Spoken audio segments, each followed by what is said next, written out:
മഴ തോരും മുമ്പേ പുത്തൻ സ്റ്റോറിയിലേക്ക് ഏവർക്കും സ്വാഗതം. ഈ സ്റ്റോറി ഇഷ്ടപ്പെടുവാണെങ്കിൽ സബ്സ്ക്രൈബ് ചെയ്യണേ, അതുപോലെ ലൈക്ക് ചെയ്യാനും ഹൈപ്പ് ചെയ്യാനും മറക്കല്ലേ.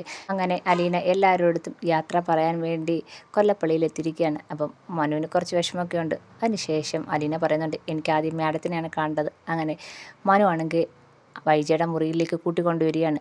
ഡോറ് തട്ടുമ്പം വന്ന് വൈജ ഡോറ് തുറക്കുന്നുണ്ട്. അപ്പോൾ ഉടനെ വൈജ ചോദിക്കുന്നുണ്ട്, എന്താ മനു, എന്താ നീ തൊട്ടിയെന്ന് ചോദിക്കുകയാണ്. തൻ്റെ അലീനയ്ക്ക് ആൻറ്റി ഒന്ന് കാണണമെന്ന്, എനിക്കാരെയും കാണണ്ട. അപ്പം അലീന പറയുന്നുണ്ട്, എനിക്ക് മാഡത്തിനോട് സംസാരിക്കാനുണ്ടെന്നും പറഞ്ഞിട്ട് മുറിയിലേക്ക് കയറി ചെല്ലുവാണ്. അപ്പോഴത്തേക്കും മനു ഡോറും അടച്ചങ്ങ് പോവുകയാണ്. ഞാൻ യാത്ര പറയാനാണ് വന്നത്, നാളെ തന്നെ ഞാൻ നെടുമ്പുഴയ്ക്ക് നിന്ന് പോവുകയാണെന്ന് പറയുക. ഇത് കേൾക്കുമ്പോൾ വൈജയാണെങ്കിൽ അതിന് എന്നോട് വന്ന് പറയേണ്ട കാര്യമില്ലല്ലോ, എനിക്ക് മാഡത്തിനോട് യാത്ര പറയാനാണ് ഞാൻ ഇപ്പോൾ ഇവിടെ വന്നത്. ഞാൻ എന്ത് തെറ്റ് ചെയ്തിട്ടുണ്ടെങ്കിലും മാഡം എന്നോട് പൊറുക്കണം. ഞാൻ ഒരു തെറ്റും അറിഞ്ഞുകൊണ്ട് ചെയ്തിട്ടില്ല, എന്നെ ശപിക്കല്ലേ എന്നൊക്കെ പറയുന്നുണ്ട്. ഇത് കേൾക്കുമ്പോൾ വൈജ പറയാണ്, ഞാൻ നിന്നോട് പൊറുക്കാനോ, ഈ ജന്മത്തിൽ ഞാൻ നിന്നോട് പൊറുക്കത്തില്ല. നീ എന്തൊക്കെ ദ്രോഹങ്ങൾ എന്നോട് കാണിച്ചെന്ന് നീ ഓർത്തിട്ടുണ്ടോ? എന്നെ ഇത്രയും വിഷമിച്ച ഒരാൾ എൻ്റെ ജീവിതത്തിൽ ഉണ്ടായിട്ടില്ല. അതുകൊണ്ട് നിന്നോട് ഞാൻ ഒരിക്കലും പൊറുക്കത്തില്ല. എൻ്റെ ശാപം എപ്പോഴും നിൻ്റെ കൂടെ തന്നെ ഉണ്ടാവും. നീ അതിനെല്ലാം അനുഭവിച്ചിട്ടേ ഈ ഭൂമിയിൽ നിന്ന് പോകത്തുള്ളൂ. അതെൻ്റെ ശാപമാണ്, നോക്കിക്കോ എന്നൊക്കെ പറഞ്ഞ് ഭയങ്കരമായിട്ട് അലീനയെ ശപിക്കുന്നുണ്ട്. ഇതൊക്കെ കേൾക്കുമ്പോൾ അലീനയ്ക്ക് നല്ല സങ്കടം വരുന്നുണ്ട്. കണ്ണ് നിറഞ്ഞുകൊണ്ട് അലീന പറയുന്നുണ്ട്, മാഡം എന്ത് വേണമെങ്കിലും എന്നെ പറഞ്ഞു, പക്ഷേ അതൊന്നും എനിക്ക് കേൾക്കത്തില്ല.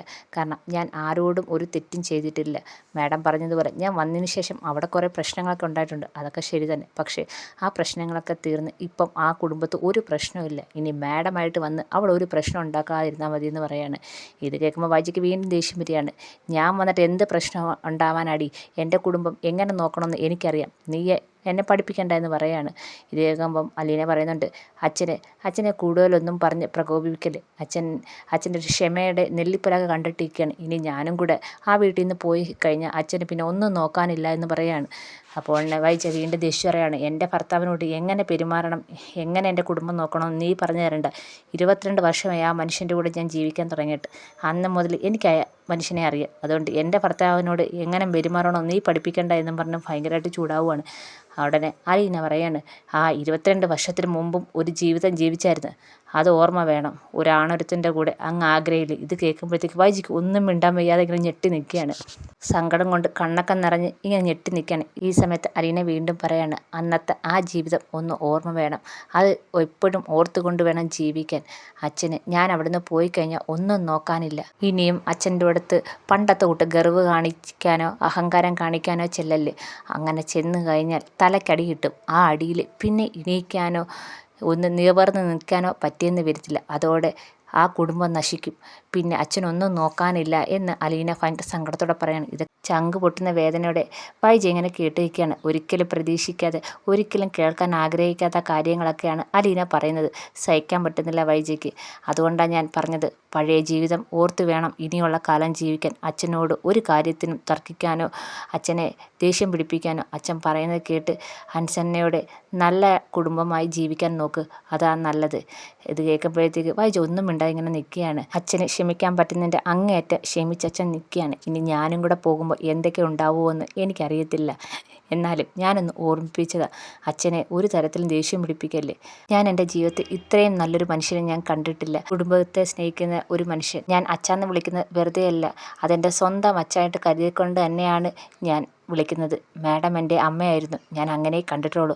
എൻ്റെ അച്ഛനും അമ്മയായിട്ട് മാത്രമേ ഞാൻ കണ്ടിട്ടുള്ളൂ. മാഡത്തിന് ഞാൻ അവിടെ നിൽക്കുന്നത് ഇഷ്ടമല്ലെങ്കിൽ ഞാൻ പോകാൻ തയ്യാറാണെന്ന് അന്നേ ഞാൻ പറഞ്ഞിരുന്നു. അതിന് യാത്ര പറയാനാണ് ഞാനിപ്പം വന്നത്. അതിനു മുമ്പ് മാഡത്തിന് കുറച്ച് കാര്യങ്ങൾ ഓർമ്മിപ്പിക്കണമെന്ന് തോന്നി, അത് പറയാനാണ് ഞാൻ ഇങ്ങോട്ട് വന്നത്. അതുകൊണ്ട് ഞാൻ പറഞ്ഞ കാര്യമൊക്കെ മാഡം എപ്പോഴും ഓർത്തിരിക്കണം. അച്ഛനെ നന്നായിട്ട് നോക്കണം. ഇനി മാഡമായിട്ട് ഒരു പ്രശ്നമുണ്ടാക്കി ആ കുടുംബം തകർക്കല്ലേ. ഒരു അവസരം കിട്ടിയാൽ എല്ലാം നശിപ്പിച്ച് കളയും അച്ഛൻ. അതുകൊണ്ട് മാഡം തന്നെ സൂക്ഷിച്ച് മാഡത്തെ കുടുംബത്തെ മുന്നോട്ട് കൊണ്ടുപോകണം. മക്കൾ പറയുന്നത് കേട്ട് നല്ലൊരു അമ്മയായിട്ട് ജീവിക്കാൻ നോക്കണം. ഞാൻ നാളെ തന്നെ പോവുക എന്ന് പറയാണ്. ഇതൊക്കെ കേൾക്കുമ്പോൾ ഭയങ്കര സങ്കടത്തോടെ വായിച്ച ഒന്നും മിണ്ടാതെ കണ്ണുനീരും വന്നിങ്ങനെ നിൽക്കുകയാണ്. ഒരക്ഷരം മിണ്ടുന്നില്ല. അങ്ങനെ അലീന യാത്ര പറഞ്ഞ് ഇറങ്ങുവാണ്. ഞാൻ പോകുക, ഞാൻ ഇനി തിരിച്ചു വരത്തില്ല എന്നും പറഞ്ഞ് സങ്കടത്തോടെ പോവാണ്. ഒരക്ഷരം മിണ്ടാതെ വൈജ ഇങ്ങനെ നിൽക്കുകയാണ്. അങ്ങനെ അലീന ഡോറ് തുറന്നങ്ങ് സങ്കടത്തോടെ കരഞ്ഞുകൊണ്ടങ്ങ് പോവുകയാണ്. അതിനുശേഷം അലീന നേരെ പോകുന്നത് മുത്തശ്ശിയുടെ അടുത്താണ്. അപ്പോൾ വൈജ ഇതൊക്കെ കേട്ട് ഇങ്ങനെ നെഞ്ചു പൊട്ടി നിൽക്കുകയാണ്. ബാലചന്ദ്രൻ്റെ കാര്യങ്ങളൊക്കെ അറിയാമെന്ന് അപ്പോഴാണ് വൈജയ്ക്ക് മനസ്സിലായത്. ഇത്രയും നാൾ താൻ കാണിച്ച ബാലചന്ദ്രൻ്റെ മുമ്പിൽ കാണിച്ച അഹങ്കാരത്തെക്കുറിച്ചൊക്കെ ഓർക്കുകയാണ്. ഇതെല്ലാം അറിഞ്ഞു വെച്ചോണ്ടാണല്ലോ ബാലചന്ദ്രൻ ഇത്രയും നാൾ തന്നോട് പെരുമാറിയെന്നൊക്കെ ആലോചിച്ച് വൈജ വിങ്ങി പൊട്ടിയാണ്. അങ്ങനെ സങ്കടം സഹിക്കാൻ വയ്യാതെ വൈജയെ പൊട്ടിക്കരയാണ്. അപ്പം അതിന് ശേഷം അലീന നേരെ പോകുന്നത് മുത്തശ്ശി അടുത്തോട്ടാണ്. മുത്തശ്ശിക്കാണെങ്കിൽ അലീനെ കാണുമ്പോൾ ഭയങ്കര സന്തോഷമാവുന്നുണ്ട്. ആ മോൾ ഒറ്റയ്ക്കേ ഉള്ളോ, വേറെ ആരും വന്നില്ലേ എന്നൊക്കെ ചോദിക്കുന്നുണ്ട്. ഞാൻ ഒറ്റയ്ക്കാണ് വന്നത്. എന്താ മോളെ വിശേഷം വല്ലതും ഉണ്ടോ? മോൾ ഒറ്റയ്ക്ക് ഇങ്ങോട്ട് അങ്ങനെ വരാറില്ലല്ലോ. ഒരു വിശേഷമുണ്ട് മുത്തശ്ശി, നാളെ ഞാൻ അവിടുന്ന് പോകുക. ഇത് കേൾക്കുമ്പോൾ മുത്തശ്ശിക്ക് ഭയങ്കര സങ്കടമാവുന്നുണ്ട്. എങ്ങോട്ടാണ് മോളെ പോകുന്നത്? നീ എങ്ങോട്ടാണ് പോകുന്നത്? നിന്നെ എന്താ ബാലചന്ദ്രൻ അവിടുന്ന് പറഞ്ഞു വിടുവാണോ എന്ന് ചോദിക്കുന്നുണ്ട്. അല്ല മുത്തശ്ശി, ഞാൻ പോയി കഴിഞ്ഞാൽ മാഡം തിരിച്ചു വരും. ഞാൻ പോയാലേ എല്ലാം ശരിയാവത്തോളം എന്നല്ലേ മാഡം പറയുന്നത്. അതുകൊണ്ട് ഞാൻ പോകാൻ തന്നെ തീരുമാനിച്ച്. അപ്പം നീ എങ്ങോട്ടാണ് പോകുന്നത്? അത് അച്ഛനാണെങ്കിൽ ഒരു ജോലിസ്ഥലം കണ്ടെത്തിയിട്ടുണ്ട്. അച്ഛൻ കണ്ടെത്തിയത് കൊണ്ട് തന്നെ അതൊരു നല്ല സ്ഥലമായിരിക്കും, അതെനിക്ക് ഉറപ്പാണ്. അച്ഛൻ പറഞ്ഞിടത്തേക്കാണ് ഞാൻ പോകുന്നതെന്ന് പറയാണ്. എങ്ങോട്ടാണ്, ഏത് സ്ഥലത്തോട്ടാണ് പോകുന്നതെന്ന് ചോദിക്കുകയാണ്. അത് കുളത്തുപുഴ ഇവിടുന്ന് നല്ല ദൂരം ഇല്ലേ മോളെ എന്ന് ചോദിക്കുന്നുണ്ട്. കുറച്ച് ദൂരമുണ്ട്, 3 മണിക്കൂർ യാത്രയുണ്ടെന്ന് അച്ഛൻ പറഞ്ഞത്. ബാലചന്ദ്രനെ അറിയാവുന്ന ആളാണോ എന്ന് വീണ്ടും മുത്തശ്ശി ചോദിക്കുന്നുണ്ട്. അതെ, അച്ഛൻ അറിയാവുന്നത്, അച്ഛൻ കുറേ കഷ്ടപ്പെട്ട് കണ്ടെത്തിയെന്നാണ് പറഞ്ഞത്. എനിക്ക് ഏറ്റവും സുരക്ഷിതമായ സ്ഥലം അവിടെ ആണെന്നാണ് അച്ഛൻ പറഞ്ഞതെന്ന് അലീന മുത്തശ്ശിയോട് പറയുന്നുണ്ട്. അപ്പോൾ മുത്തശ്ശി കുറച്ച് സങ്കടത്തോടെ ചോദിക്കുന്നുണ്ട്. മോക്ക് ഞങ്ങളോട് എന്തെങ്കിലും വിരോധമുണ്ടോ? എന്തെങ്കിലും വിരോധം ഉണ്ടെങ്കിൽ അത് മനസ്സിൽ വെച്ചേക്കല്ലേ, സാഹചര്യം കൊണ്ട് അങ്ങനെയൊക്കെ ചെയ്യേണ്ട വന്നതാണെന്ന് മുത്തശ്ശി ഭയങ്കര സങ്കടത്തോടെ പറയുന്നുണ്ട്. അപ്പം അലീന പറയാണ്, ഒരു വിഷമവുമില്ല, മുത്തശ്ശിയൊന്നും എന്നോട് ഒരു തെറ്റും ചെയ്തില്ല. എല്ലാവരും അവരവരെ സാഹചര്യം കൊണ്ടല്ലേ ഓരോന്ന് ചെയ്യുന്നത്, അങ്ങനെ മാത്രമേ ഞാൻ വിചാരിച്ചിട്ടുള്ളൂ. ഇവിടുന്ന് പോകുമ്പോൾ മോൾക്ക് ഒരു നല്ല ഓർമ്മകളും ഇല്ലല്ലോ എന്ന് മുത്തശ്ശി കുറച്ച് സങ്കടത്തോടെ പറയാണ്.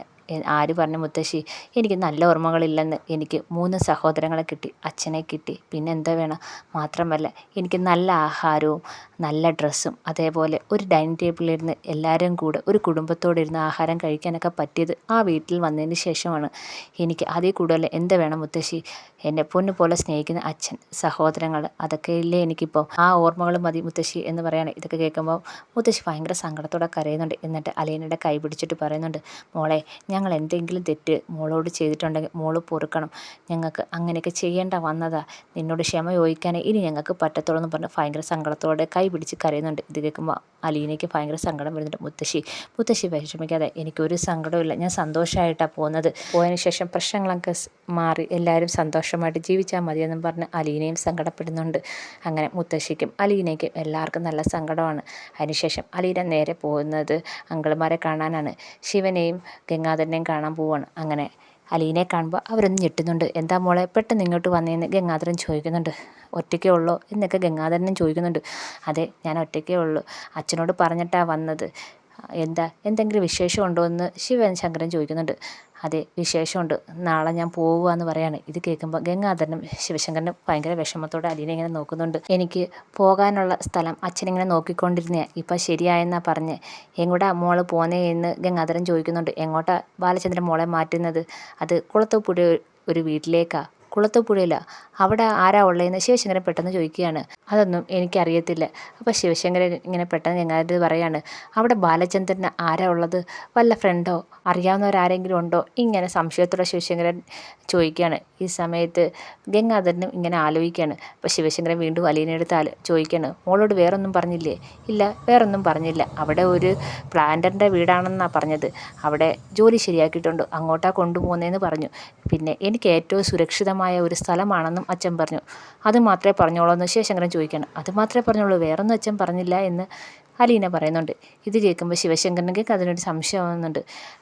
എന്തായാലും മോൾ നാളെ തന്നെ അങ്ങോട്ട് പോവുകയാണോ എന്ന് ഗംഗാധരൻ ചോദിക്കുന്നുണ്ട്. അതെ അങ്കിളെ, നാളെ തന്നെ പോകുന്നുണ്ട്, അച്ഛൻ നാളെ കൊണ്ടാക്കാമെന്നാണ് പറഞ്ഞത്.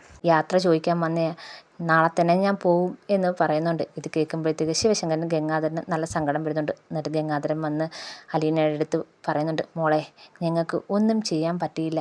മോളെ ഇവിടെ നിർത്തണമെന്ന് ഞങ്ങൾക്കും ആഗ്രഹമുണ്ട്. പക്ഷേ വൈജയുടെ സ്വഭാവം അറിയാലോ, അതുകൊണ്ട് ഇങ്ങനെയൊക്കെ ചെയ്യേണ്ട വന്നത്. മോൾക്ക് എന്താവശ്യം ഉണ്ടെങ്കിലും ഞങ്ങളെ വിളിക്കാം, ഞങ്ങളെപ്പോഴും മോളുടെ കൂടെ ഉണ്ട്. ദൂരേക്ക് പോവുകയാണെങ്കിലും ഞങ്ങൾ ആരും ഇല്ലെന്ന് മോൾ വിചാരിക്കല്, എല്ലാവരും കൂടെ ഉണ്ടെന്ന് പറയാണ്. ഇത് കേൾക്കുമ്പോൾ അലീനയ്ക്ക് നല്ല സങ്കടം വരുന്നുണ്ട്. ശിവശങ്കരൻ പറയുന്നുണ്ട്, അതേ മോളെ, ഞങ്ങളെല്ലാം മോളുടെ കൂടെ ഉണ്ട്, എന്താവശ്യം ഉണ്ടെങ്കിലും ഞങ്ങളെ വിളിക്കണം.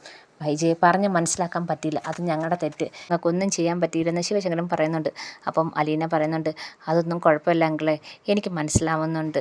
ഞാൻ എവിടെയാണെങ്കിലും നിങ്ങളെല്ലാവരെയും ഓർക്കും. ഞാൻ ഇവിടുന്ന് പോയെന്ന് വെച്ച് ആരെയും മറക്കത്തില്ല. മോൾക്ക് എന്താവശ്യമുണ്ടെങ്കിലും ഞങ്ങളെ വിളിക്കാൻ ഗംഗാധരൻ വീണ്ടും ഓർമ്മിപ്പിക്കുന്നു. അങ്ങനെ യാത്ര പറഞ്ഞ് അലീന അവിടെ നിന്ന് ഇറങ്ങുവാണ്. അപ്പം പുറത്ത് മനു നിൽപ്പുണ്ട്. മനു ചോദിക്കുന്നുണ്ട്, എല്ലാവരും യാത്ര പറഞ്ഞു കഴിഞ്ഞോ എന്ന് ചോദിക്കുന്നുണ്ട്. അതെ, യാത്ര പറഞ്ഞു കഴിഞ്ഞ്. ഇനി എന്നോട് യാത്ര പറയുന്നില്ലേ എന്ന് ചോദിക്കുന്നുണ്ട്. മനുവേട്ടാ, എനിക്ക് പോകാതിരിക്കാൻ പറ്റത്തില്ല, മനുവേട്ടനെ അറിയാമല്ലേ. അപ്പം മനു പറയുന്നുണ്ട്, ശരി വാ, ഞാൻ അങ്ങോട്ട് കൊണ്ടാക്കാം, അതിനെന്തെങ്കിലും കുഴപ്പമുണ്ടോ? ഇല്ലല്ലോ, ഞാൻ നെടുമ്പ്രയ്ക്കിൽ കൊണ്ടാക്കാം എന്ന് പറയാണ്. എന്തായാലും എല്ലായിടത്തും യാത്ര പറഞ്ഞല്ലോ, ഇനി അമ്മയും രഞ്ജുവിനെ നോക്കി നിൽക്കണ്ട, അവരെ വരുന്നതിന് മുമ്പേ നിന്നെ അവിടെ കൊണ്ടാക്കാം, അവർ ചിലപ്പോൾ താമസിക്കും എന്ന് പറയുന്നുണ്ട് മനു. അങ്ങനെ അലീനെ നെടുമ്പുരക്കിലാക്കാൻ വേണ്ടി മനു കൊണ്ടുപോവുകയാണ്.